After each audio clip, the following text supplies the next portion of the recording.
Kia ora everyone. Thanks for bearing with us while we had a technical hitch there. And look, we'll continue with the meeting as we were. We probably just need, because we lost the speaking order. I'll just get you to put your hands up. When you want to speak, just please put your hand up, and we'll please. I have all the questions. Very good. We'll come back to that, Councillor. So what we'll do, just for I suppose the tight room, you don't have to stand up, but please just we'll keep to all the other meeting etiquettes if we can, and we'll see how we go. We've got basically another hour to go, so and we're going to take the meeting open to the public. We can get resolutions up on screen, and we'll do it with show of hands.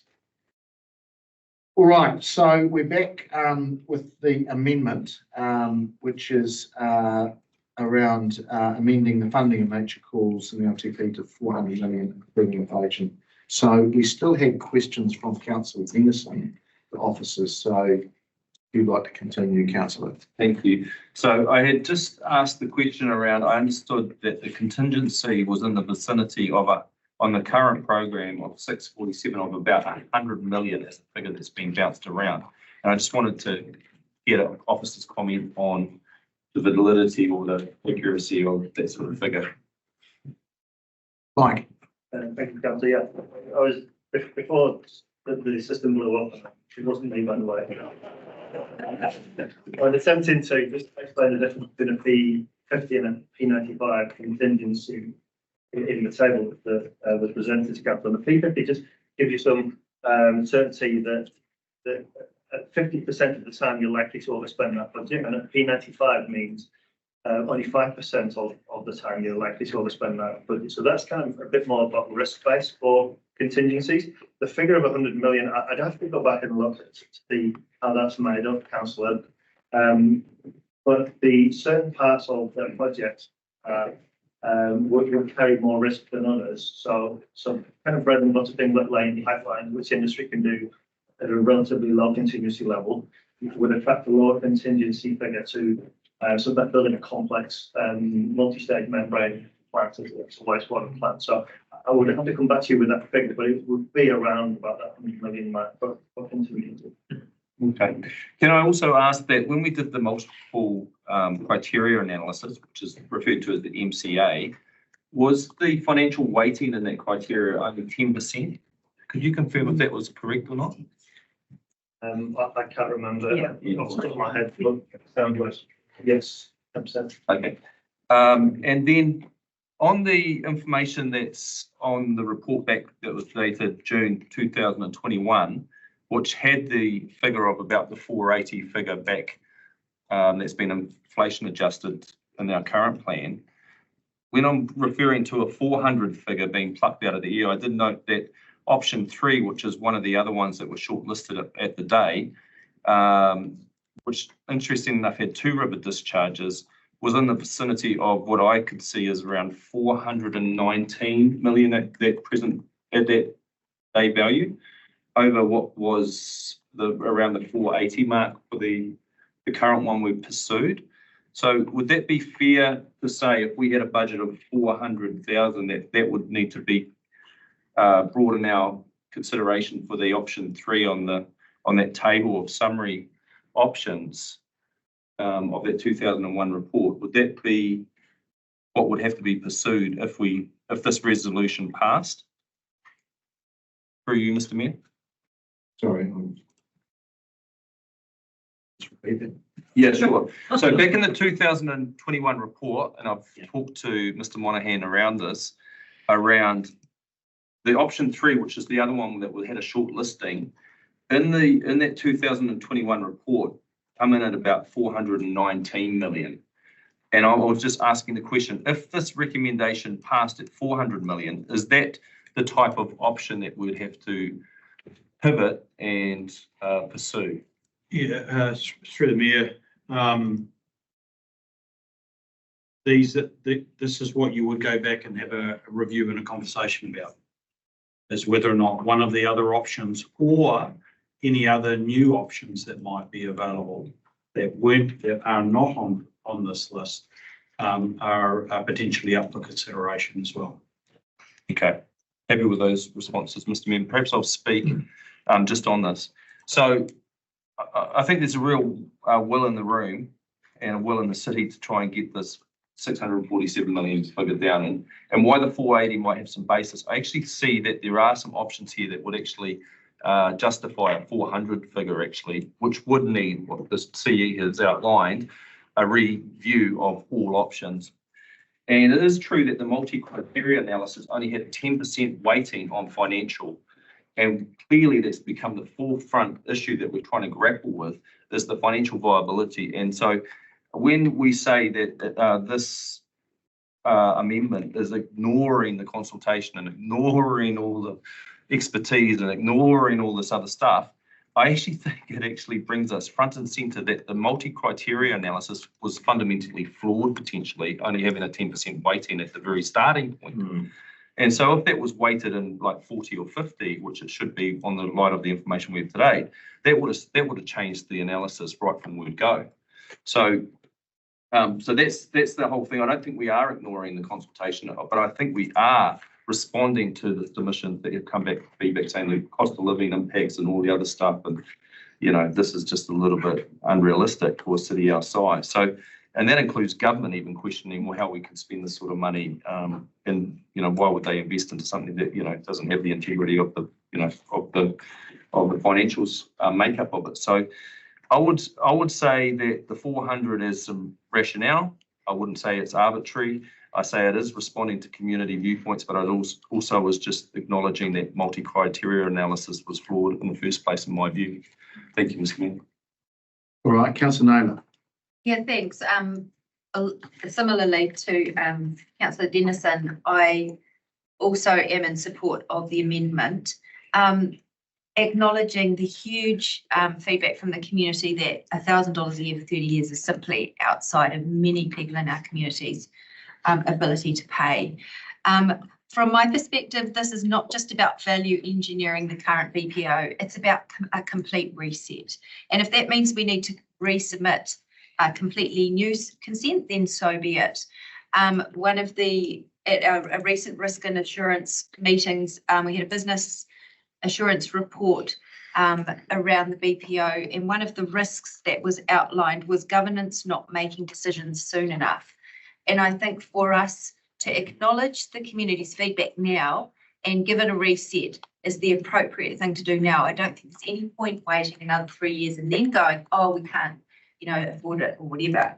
So from my perspective, it's not just making up figures. It's about some of us going back and looking at some of the other options.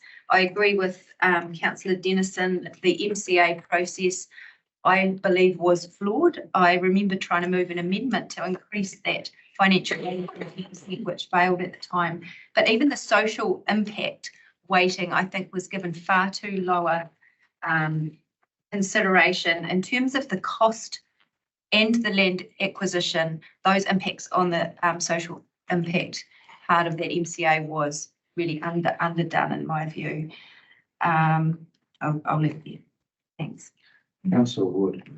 Thank you, Mr. Mayor. I'd like councillors to remember that in our own consultation document, we said that if the IFF determines this would be unaffordable for our community, this is the process we would need to go down to relook at our options, potentially value engineer, or potentially change our direction. I'm not going to wait for the IFF to tell us it's unaffordable. Our community has told us it's unaffordable. And so that's why I believe it's important we have this decision now. I want to address the 647 million figure. It's not a real figure. Officers have said that it is a figure based on high-level assumptions that has no design or no real basis to it. So none of the figures we're playing with today, whether it's 647, 480 or 400, are real. Let's be completely frank here. If you're building a house, you set a budget and then you build it to that budget and what you can afford. So the price has no foundation. Well, yeah, perhaps, neither does 647 million really. We have no idea where we'll end up in 3 years' time and whether that will be it, whether it will be lower or higher. So I think there's no moral argument here to say that, oh, one figure is particularly better than another, because frankly, none of it has. I have no confidence in any of them. We're being led by the nose. We're told, oh, well, that's what you've got to do. You've got no choice. I don't think that's true. We need to tell Horizons no, frankly. We need to lobby the government to make changes. And the government has said they have an appetite for, if there is legislation that is requiring every population of $80,000 to have to spend more than $500 million on water, that our country just can't afford that. The suggestion that every city in the next decade is going to have to spend more than $500 million on new water plants is just, it's more than madness. And our country can't afford it. So I believe that we have a role to push back in this space. Frankly, if we have to pay fines and go to court and fight Horizons, then if that's at the saving of hundreds of millions of dollars for our community, so be it.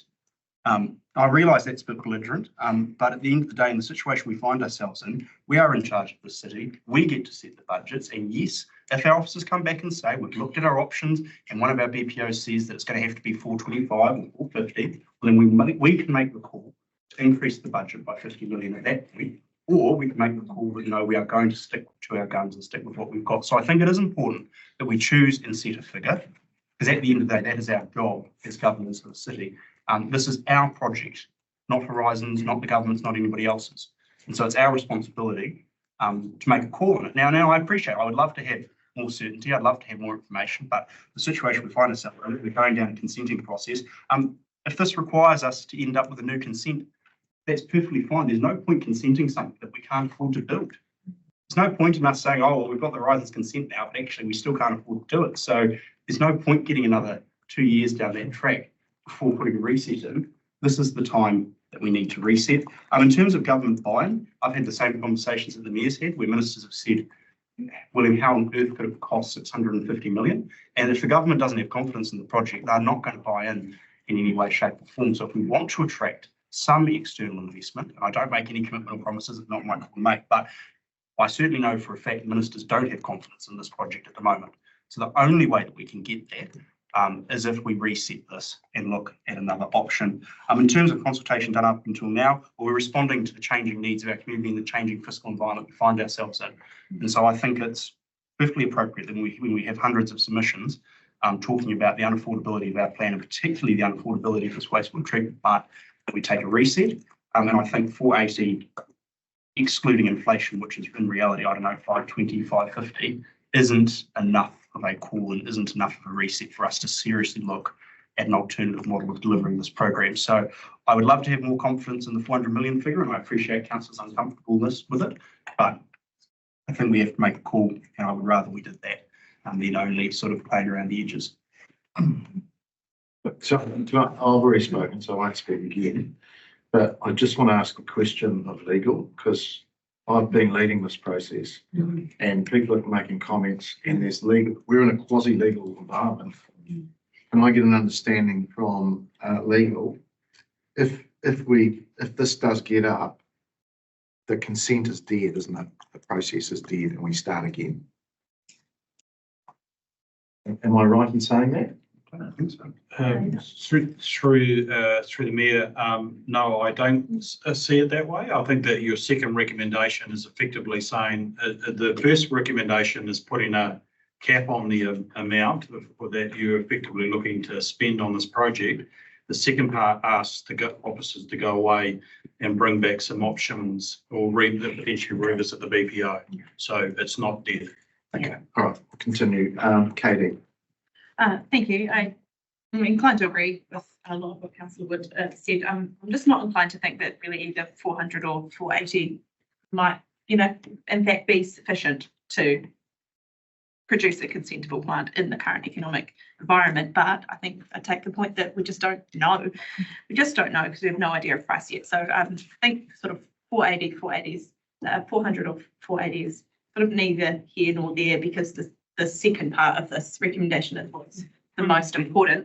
Just like we were prudent to seek information on our funding options for this project if Three Waters fell over, which did, we are prudent to revisit our options to address affordability, and also what our options are for adjusting our approach and still getting something consentable, so we know where we can manoeuvre to and what the implications, legal or otherwise, of that are. And also touch on that point as well, that affordability is a key consideration in applying for IFF funding. So we need to show that we're doing something to take this seriously if we want to have hope of attracting that funding in the first place, and that we're looking at these unaffordable projections and then seriously looking at what our options are to do that.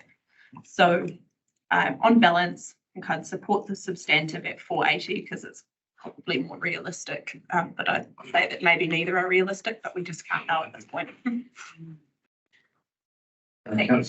Councillor, Thanks, Mr. Mayor, and thanks, colleagues, for what has been an absolutely necessary debate on this. It's been a long time in the process, lecture calls, and I think the world has changed a great deal over that time.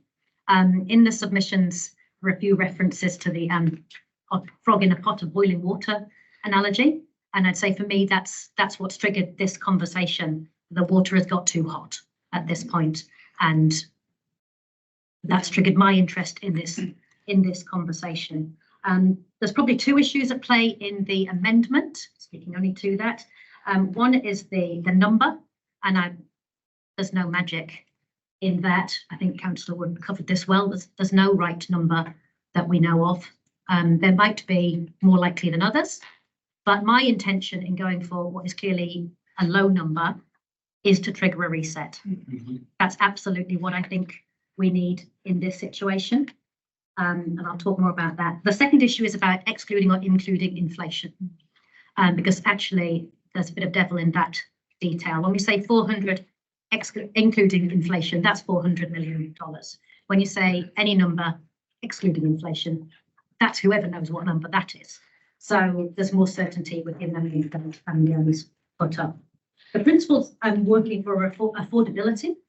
I think we heard pretty clearly from community that there are affordability concerns here. And to be frank, we've always known there were affordability concerns. We've kind of soldiered on, hoping that somebody would ride to our rescue. And it's clear, I guess the world has changed, that nobody is riding to our rescue at the moment. Although, unlike William, I don't know any government ministers.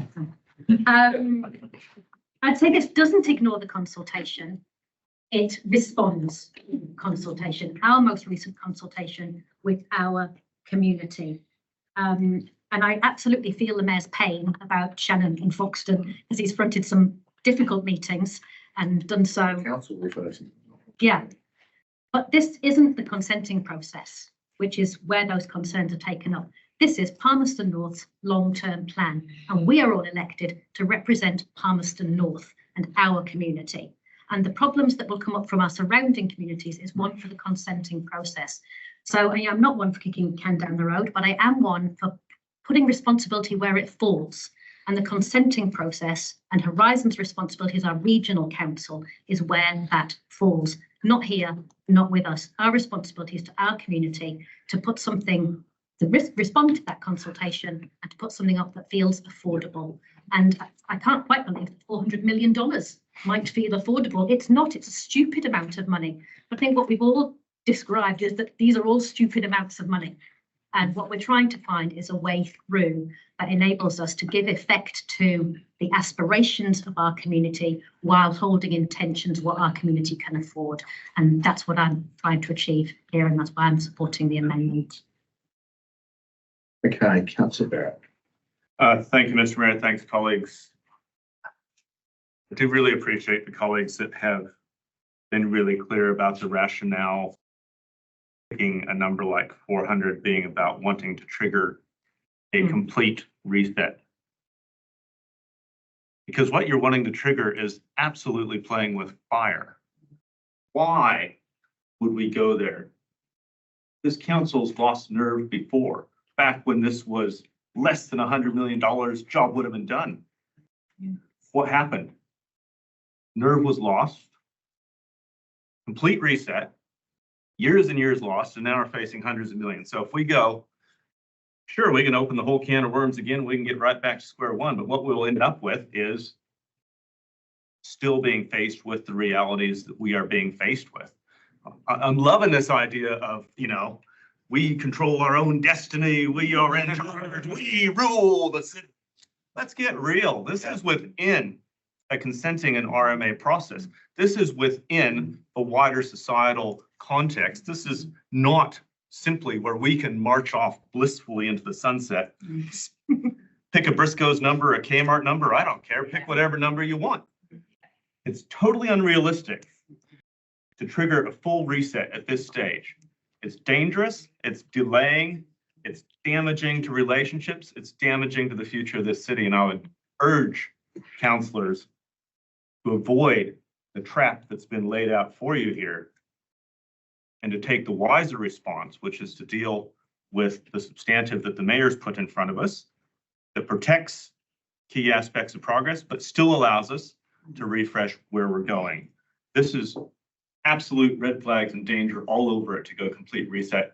Please vote this amendment down and keep making steady, reasonable progress as we evaluate the way forward. Councillor Hancock. Yes, sorry, Mr. Mayor, just coming back into it, really it's just a question, and I touched on this when I spoke earlier, is that I think the troubling part of this amendment is the first part of it, and that is actually putting a number on it. And I see that because the second part actually triggers an inquiry into a better way of actually pricing this, working and everything else like that there, the first part's redundant.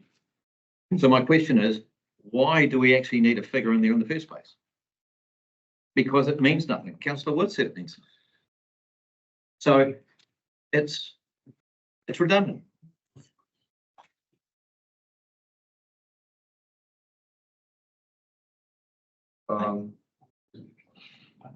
I've got another question. We've set a long-term plan here. We've got to have figures.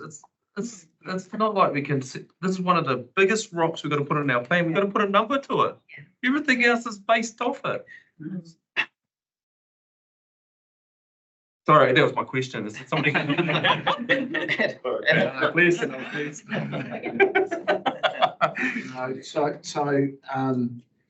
I think, so who's going to answer that question? Or I'll give it a crack.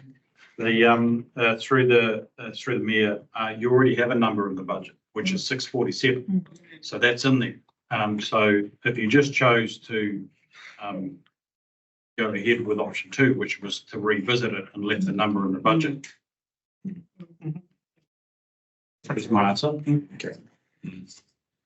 All right. And out of the other count, I'll come back to you, Councillor, for a wider reply. But is there anybody else that wishes to speak that isn't? That will apply to you, Councillor. Thank you. Thanks for everybody's views. This has been a tough one, and it's not an easy one to put up, but it is responding to community views, and that's basically what this has been doing. And we haven't got the consent yet. It hasn't been signed off by Horizons yet. It will one day, but it hasn't happened yet. And we are responding to what the community have told us. And they are telling us this is not affordable at 647. So we are trying as a council to come up with something else. The mayor has put up 480, and we are trying to make it a bit more palatable by saying 400. As Councillor Wood said, it's just a number, but it is a number that has to go into a budget. So we are trying to do something to try and make it a bit more palatable for everyone to stomach as a community. Trying to make it a bit more easier on rates. And that's what this is about. So I'm going to make that nice and simple. And I'm going to ask the mayor if we can vote on it. Yep, we're going to do a division. So I'll just ask our government's permission to go through that, please. I'll just share the recommendations we've got there in front of you.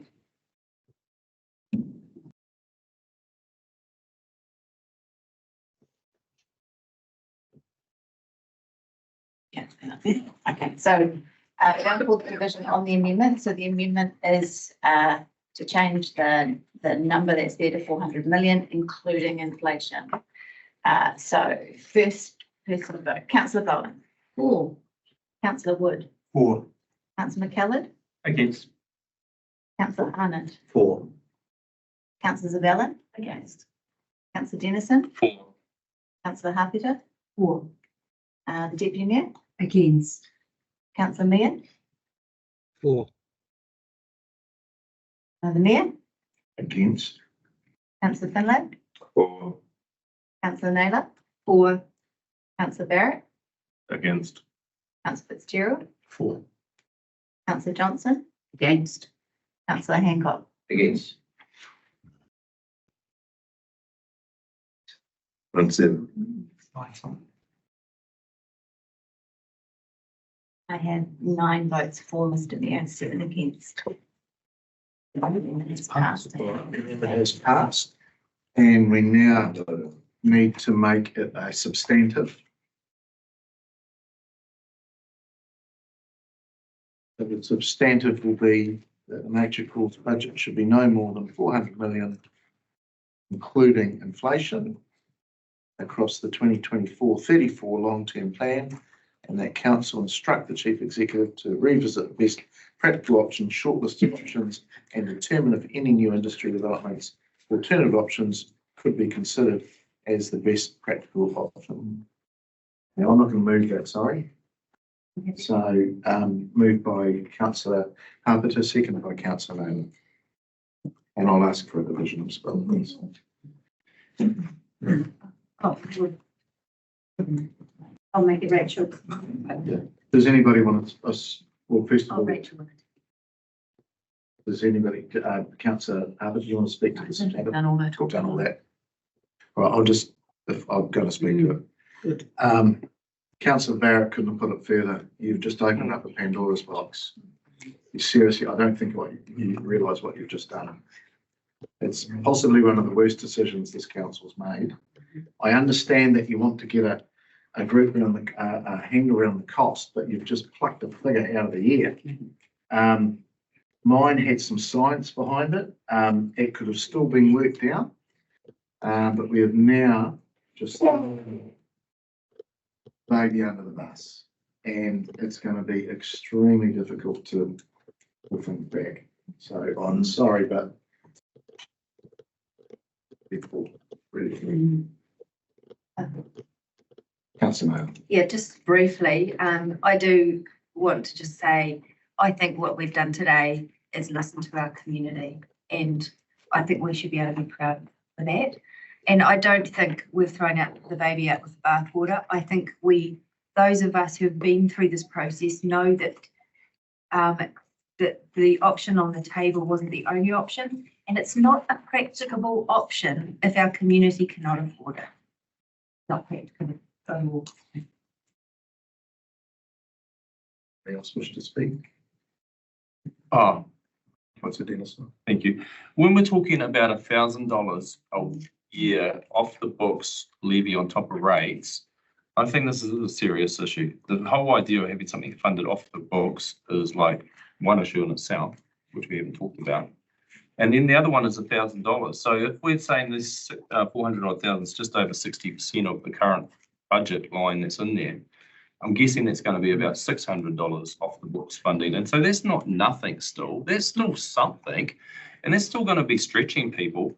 Again, we've talked about affordability. This is actually significant sums on people's ability to pay. And at the end of the day, again, coming back to that financial 10% and that multi-criteria, it was way undercooked. It should have been way higher, and that would have shifted our decision-making right from that first point. And so I don't think this decision here today has been the fundamental flaw in this whole decision-making.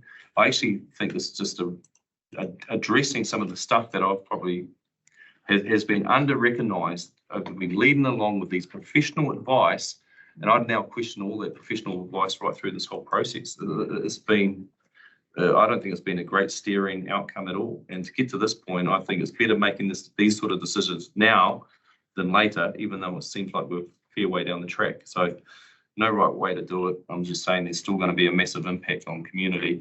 And I'm happy that we're making a decision around this sort of amount. Thank you, Mr. Mayor. Councillor Hancock. Yeah, I concur with everything you've said, Mr. Mayor, really. There is nobody at this table that does not understand fully the affordability issue around Three Waters, around our nature cores. Everybody knows there is an affordability issue there. The thing is that the second part of that recommendation would have got us there anyway.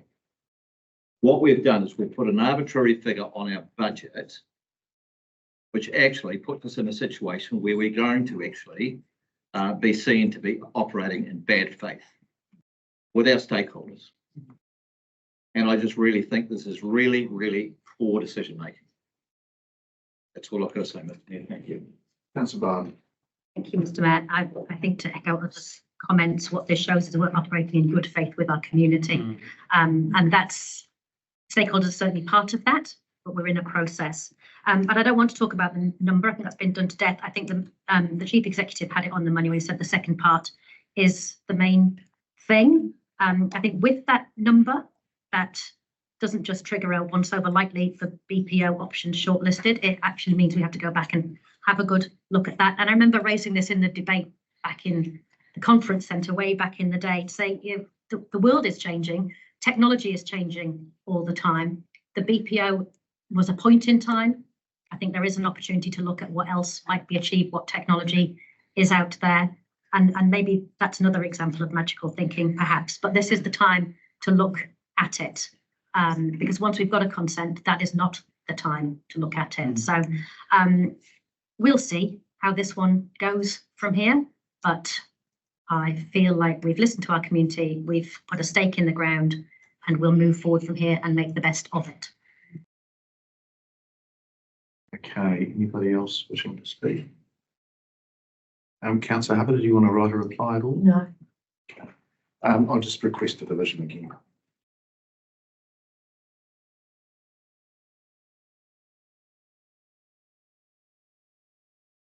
So on the substantive that's before you there is as G0.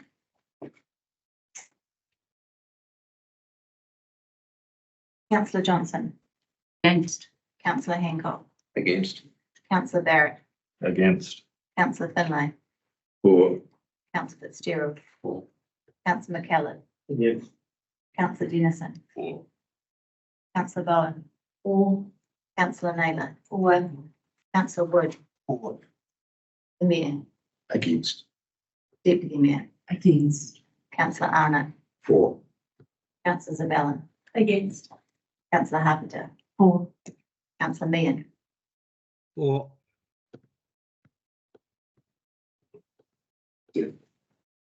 Exactly the same outcome, 9-7. All right. Could we get some air circulating in the room per chance? Yeah. It's going to be that community story. I have to push that button. Let's do it.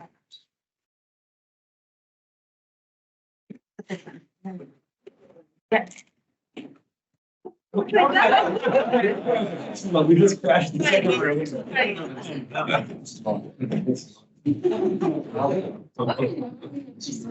I gave you the wrong answer.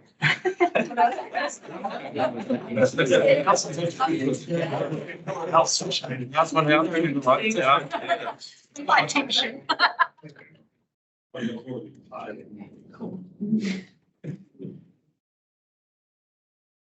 All right. Okay, it's wastewater done. We'll move now to LTP in general. And this is around capital expenditure, around removing, reducing or deferring. And the first one we have there is around Chief Executive advancing a piece of work to locate the proposed multicultural centre within the CAB, reducing the program 2350 from 750,000, 450,000, and reducing the associated operational budget from 200,000 per annum to 40,000 per annum. Councillor Bowen has moved that, and I've seconded it. I'll go to you first, Councillor Bowen. Thank you, Mr. Mayor.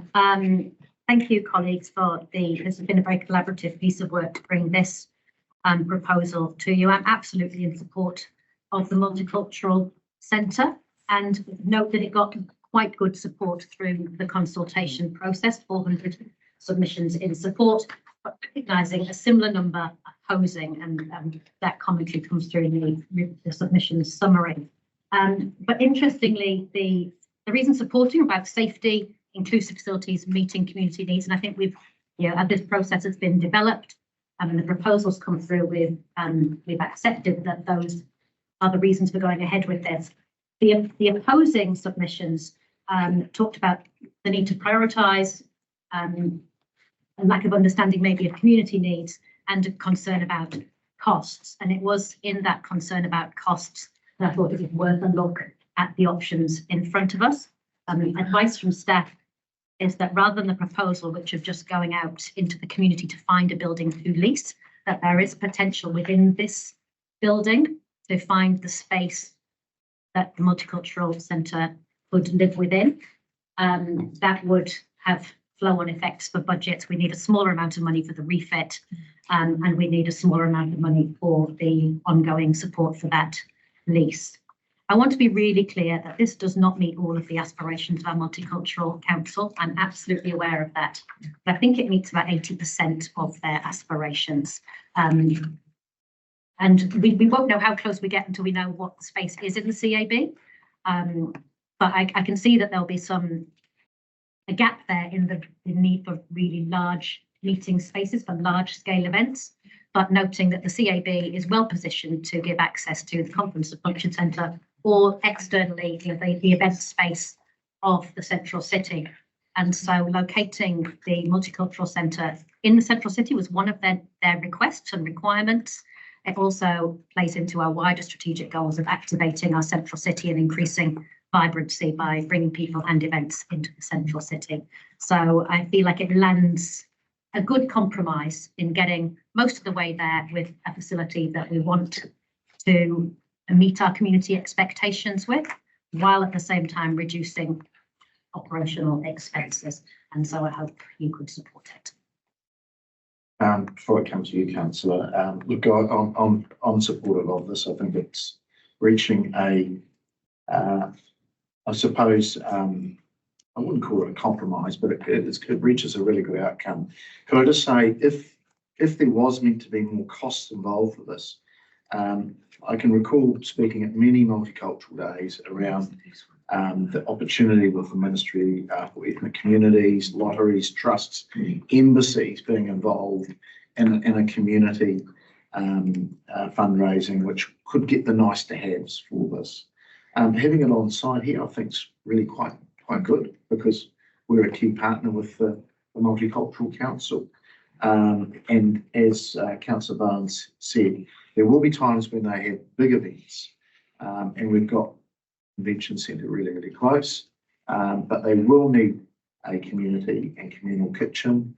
They will need some breakout spaces. They'll need some offices, and it also frees up a little bit of space at Hancock House for another tenant, and we know that that's pretty well oversubscribed there.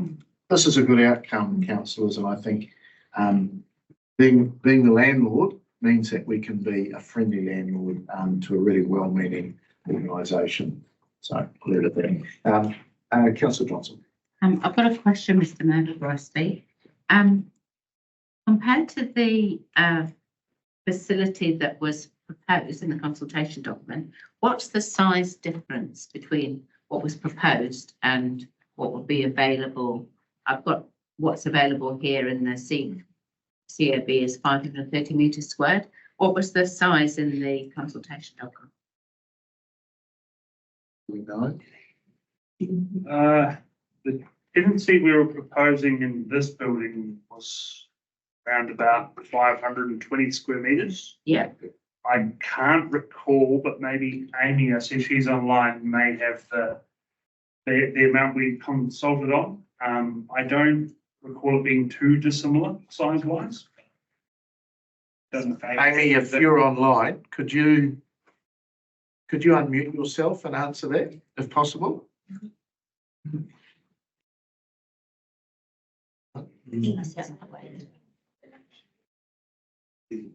I might go to another speaker if that's okay, and come back to that question. Okay. Yeah. I've got plenty to say there. Yeah. We're just going to find. Okay, Councillor Finlay. Yeah, when I had thought about this and to me, it would be, if it's the ground floor over the side. That was the ground floor over the side. Firstly, you would have to put in an almost commercial kitchen. Yeah, that's a must. Because all the different groups that would be using for food. And it has to be a commercial type kitchen. But also, if the doors would be probably better off in the far end where the old door used to be. There's an old entrance to that floor from way down the end, which could be done up quite nicely, and then it could be separated from the main building altogether. But there's one other thing that it brings that a lot of the cultural groups have, and they like. We have the Red Square. And that would allow them to have their food stalls and all that stuff, sort of things that would go with what they had. They could have their food stalls out there. They could have a whole lot of huge Red Square, which is dead space in the city. It would actually bring the Red Square back into being used and used a lot. And if they did have to have a huge event, we've always talked about the convention centre. So I think it's a lot of real benefits there with the whole floor, the rear entrance turned into the main entrance, the Red Square, and the closeness to the convention centre. So I'll be 100% supportive of. Councillor Nolan. I was just thinking, if we're finding out the square meterage of what was proposed, it would also be useful to know what the square meterage of what they've got now. Tiny. 50 square metres? Less than this space. Yes. 20 square metres. 120, Yeah. okay. Okay, I'm happy to make a comment then. Yeah. I think this is a very good option. It's clearly quite a big increase to the current level of service, but mostly done within a smaller financial package than what was proposed. So I'm supportive. Okay. You do. I'll just make the comment there because I can see which way this is headed. All of you who've commented so far just don't understand what this proposal was about. This was not about better office space for the Multicultural Council. Better office space for the Multicultural Council was part of it, but the idea of it was that it was a multicultural hub, not a Manawatu Multicultural Council centre. The multicultural hub, the aim of it was to have a large enough gathering space for communities from the ethnic communities to be able to gather, to be able to cook their own food and to be able to have their own celebrations. And yes, there was intended that there would be some office space, but it wasn't primarily about office space for MMC. So there's confusion here between, we're providing better level of service to MMC and what the vision was for the whole thing in the first place. That's the first thing. The second thing to say is there's a reason why ethnic groups don't use the convention centre. And that's because you are not allowed to bring your own food there. You're not allowed to use their kitchens. You're not allowed to bring in food or catering. You have to use their catering. It's expensive and it doesn't cater to the cultural needs of the multicultural groups. Unless we're going to change that, then saying that the convention centre is an answer for gathering space just isn't correct. If it was, they'd be using it already. So I understand that people want to save money and that this is an attractive option, but it isn't a like for like compared to what we consulted on and what we'll be offering here. They're completely different visions. And if you think that the wider ethnic communities are going to be happy with this, I can tell you now they won't. What they wanted was a bigger gathering space and their own kitchen and premises where they wouldn't be discriminated against because their food isn't European food. So all of those things, you're just kind of missing the mark here. So I'm not going to be supporting this. And to say, well, we consulted with MMC and they were happy, that's fine. I'm sure they are happy to get a bigger office space. But you haven't consulted with the wider ethnic communities. It's not what we promised. And believe me, when I suggested that this be put up as part of the Better Off funding, better office space for MMC was not part of the whole vision. So by all means, go ahead and say, oh yeah, we're doing this wonderful thing and putting them in this increased office space. But let me tell you now, it's not what was consulted on, and it is not the answer to what we proposed. So there you go. I'm not supporting it. It's got to be a meeting area. Can I just ask a question because of this, you've opened up, you're proposing, councillor, that there's a big space in there. Well, I don't want to get into operational direction, but the suggestion from the officers was in that 520 square metres, there's room for office space, small room meeting space, a medium-sized meeting space and a gathering space, which would take medium to large sized groups, depending on the configuration.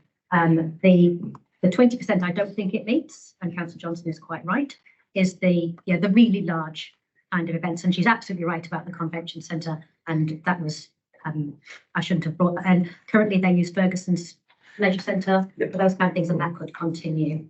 So accepting it doesn't meet all of their aspirations, absolutely. I don't think it does, but it does do it more cheaply. Councillor Arnold. Thank you. I just wanted to say what was proposed is basically 650 squares, so much of a muchness in some ways. Have we actually asked the multicultural what they would like? Is that question being asked? That's where the advice from officers was yes, they've asked MMC and they accepted this as a. Thank you. Councillor McGovern. Thank you, Chair. I'm not going to support this. First of all, it misses the mark completely short-sighted, misses the mark. And talking about responding to community need, this does not even answer 80% of the community needs from those communities. So I'm not going to support this. What they've told us time and time after, again and again, is that Hancock House is no longer fit for purpose for the types of activities and services that they're providing. They're not asking us for more officers. Yes, it's part of it, but they're asking us for a community center or hub for them to gather, where they can have time to pray or hold religious events if they wanted to, or cultural events that they can hold. A facility that can have a fitted commercial kitchen to host more than 500 or 400 people. For those that have come, or those that have been to refugee days, we get more than 500 people. And some of you, a lot of you have come, of course, you've taken photos, for those events and that sort of things, and displayed the beautiful food that's on offer. But you see the caliber or the amount of food that's required to cook on those days, for example, and the amount of people that you have to host. At one point, I think we're more than 300 or 400 people attending that event alone, which attracts also a lot of people from the city who are not from the multicultural or ethnic groups. This recommendation does not even address 80% of the, not even 50% of the needs that have been expressed by those communities. You tell me, where in this design that we're thinking about here in the CAB are we going to fit in a commercial kitchen that will host, or an event, a place that will host more than 300-400 people if they're hosting events? They've told us time and time again that they needed something bigger, something that will meet the community or cultural aspiration and needs. Palmerston North is growing 130 ethnicities in our communities. How are we going to respond to those needs with what we're proposing right now? How are we going to meet this aspiration with what we're proposing right now? I simply cannot put my name to this, and I certainly will not be voting for it. And I understand that there's a need and there's a temptation to cut costs, but these are people that have been serving our communities. We cannot just come to their events, take photos, post on Facebook, and culturally appropriate, what they have on offer, and not to respond to their needs. They've been asking for this for a long, long time, and MMC has been around for a very long time and asking for the same things. I think it's time for us to do something. And I know there's a temptation to cut costs. That's fine. But come on, guys. This is not it. Yeah. And I'm not going to have it. Sorry, Councillor. I'm wrapping up right now, and I say I'm not going to have it, and I'm not going to vote for it. Thank you. Thank you, Councillor. I'll ask the question officers first. I just want to note the $750,000 program 2350 to 450, was that a capital program or operational program? Because my report of budgets is it was capital, but that does seem odd given it would have been investing in another. Yes. The 750,000 was a capital program. Admittedly, 300 of that was from the Better Off funding. And it was going towards the capital fit out is what it was originally tagged for. And then the operational line that followed that of $200,000 was reflecting lease and operating costs once we found something. To be clear, lease and operating or just lease? What kind of weird? Lease and I guess associated costs probably. Okay, well, speak briefly, Mr. Mayor, just to put a bit of commercial reality into this conversation, because it would appear that some councils are advocating for something that we didn't consult on. The cheapest you'd get if we were wanting a space in the inner city would be maybe 300 a square metre if you're lucky, which at $200,000 a year is 660 square metres. That's what we consulted on in that document. $200,000 lease, 660 squares. At $350 a square metre, 570 at 400 a square metre. If you're really wanting a decent earthquake strengthened space, maybe 500 squares. So if the councillors who are going to vote against this because they believe that we were promising a space that could fit 300 or 400 people in it, then you're going to then need to move an amendment to increase the operational budget thereby double or triple if you want to fit 400 people in there and cater to them in a space in the inner city. That's just not what we consulted on. I struggle to understand how that implication that we would get a space that could fit hundreds and hundreds of people for $200,000 a year, it's just not possible. And so I think this is a sensible way of committing to that promise. It says the wording here is a multicultural centre within the CAB, not office spaces within the CAB MMC. I think the point Councillor Johnson raises around the conference centre is a really good one, and we should look at our policy there. Absolutely. Why don't we have an exemption? They're a sector lead. Why don't we have an exemption that they could come in and either perhaps not use the kitchens for health and safety purposes, but use the kitchens we build in the space in the CAB, and then be able to bring your food into that conference centre. I'm certainly willing for that to come through as a policy change from us as council, and I hope we'd support that if we decided to put them, or decided for the space to be that spot there next to the red square down at the bottom of the building. But that, of course, a question that will come later. But the suggestion that we were going to build a space that could hold hundreds and hundreds of people, or lease a space that could hold hundreds and hundreds of people for 200,000 a year, just isn't feasible. So we would have to increase that budget if you're voting against it, councillors. And if this does fail, I'd encourage the councillors voting against it to put a recommendation up to increase that budget to lease a bigger space, because you're not going to get a space for 400 people for 200 grand a year. Councillor Jensen. Couple of things. One is emphasising on office space. I don't think I heard anyone say it was all going to be office space. I think we're going to have a fit out. There's money in the budget, 450 to fit it out with their input, I would have thought, with a kitchen. And how many people do they want to host, and how many times do they have to host 500 people? This space that's been talked about is almost 4.5 times as big as the current space. It's not that much shorter than the other space that Councillor Wood's been outlining. It's a way larger space to do religious activities, whatever else they want to gather on.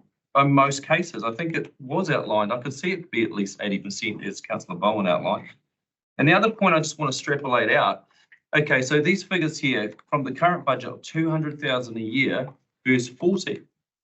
Pay that out over 10 years. That's 2 million versus 400,000. This is like, where's the money coming from, folks? If we can do it more effectively and get 80% of the outcome with their input into the fit out, I think that's a fantastic solution, actually. And and the other thing I just wanted to address is that word promised. Like, just because it's in the draft doesn't mean it's promised. Let's get these fundamental things right. It wasn't promised. It was proposed. And now with the feedback, we're trying to adjust the outcome, and I think we're still trying to get a very good outcome, actually, considering some of the other treatments we've got with the other proposals for the other community centres. So I think this is a really ideal solution. Thank you. Okay, I'll just to write a reply back to nobody else wishing. Oh, you've already spoken, Councillor. Yeah.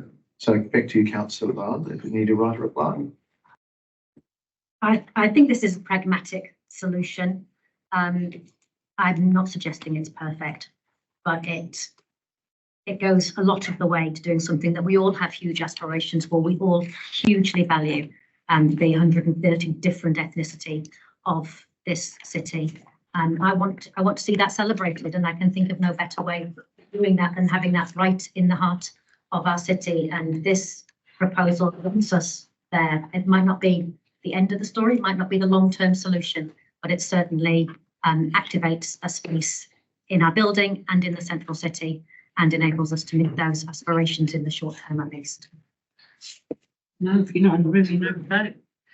Okay, all right. Well, what we'll do is we'll do a division. So if I could ask you to. Okay.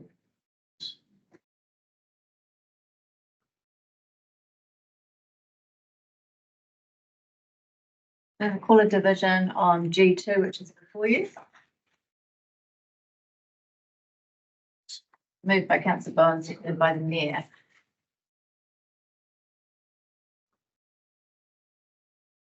Councillor Hancock. Or Councillor McKellen. Oh, that's what a. What we've just spoken about. No, It's about multicultural. no, I know that, but which, G2. G2 is that? Okay.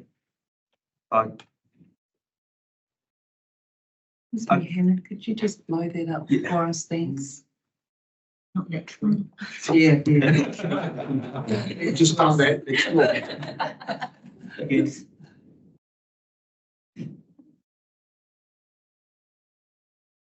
Sorry, was that against? Okay. Councillor Bowen. For. The mayor. 4. Councillor Meehan. 4. Councillor Zabellan. 4. Councillor Fitzgerald. 4. Councillor Dennison. Councillor Barrett. 4. Councillor Wood. 4. Deputy Mayor. 4. Councillor Naylor. 4. Councillor Arnott. 4. Councillor Johnson. Next. Councillor Finlay. 4. Councillor Harpeter. 4.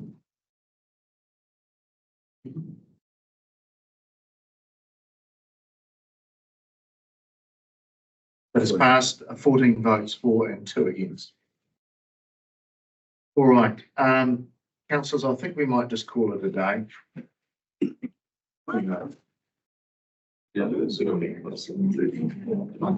5 o'clock. If you want to carry on, we can do another No. minutes, 6 hours. We've got Well, no, we will call it. Some of us do have some other events and things to go to. So, look, we'll adjourn the meeting and we're back and hopefully into the chamber at 9 a.m. tomorrow. So, thank you. Thanks to all the staff for your attendance today.